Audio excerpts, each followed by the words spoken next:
Hi friends, அஸ்ஸலாமு அலைக்கும் வரஹ்மத்துல்லாஹி தஆலா பரகாத்துஹு.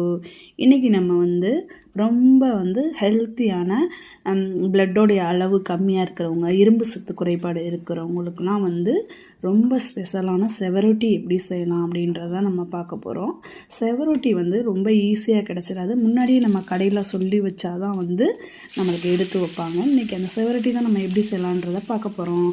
இன்றைக்கி அதுக்கு நான் ஒரு கடாயில் எண்ணெயை ஊற்றிட்டு அதில் கொஞ்சமாக கடுகு சேர்த்துருக்கேன். கடுகு நல்லா வெடித்ததுமே 2 பெரிய வெங்காயத்தை பொடிசாக கட் பண்ணிவிட்டு அது கூட பச்சை மிளகாவும் சேர்த்து எண்ணெயில் கொஞ்சம் நேரம் வதக்குனதுக்கப்புறம் நம்ம கட் பண்ணி வச்சுருக்க செவரொட்டியை அந்த எண்ணெயிலேயே சேர்த்தோம் அப்படின்னா கொஞ்ச நேரத்தில் அதனுடைய கலர் சேஞ்ச் ஆகி இந்த மாதிரி வந்துடும். ஒரு மாதிரி லைட் ப்ரௌன் கலரில் வந்துடும். இதுக்கப்புறம் இதுக்கு நம்ம தேவையான மசாலாலாம் நம்ம சேர்க்க போகிறோம்.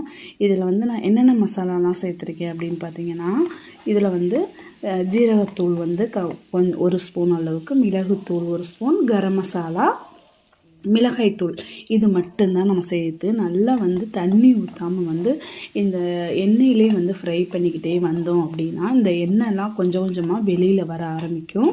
நம்ம செவரொட்டி இப்படி ஃப்ரை பண்ணி சாப்பிட்டோம் அப்படின்னா குழந்தைகளுமே ரொம்ப விரும்பி சாப்பிடுவாங்க. டேஸ்ட்டுமே ரொம்ப சூப்பராக இருக்கும். நம்ம தண்ணி ஊற்றிட்டோம் அப்படின்னா அது ஒரு கிரேவி மாதிரி வந்துடும்.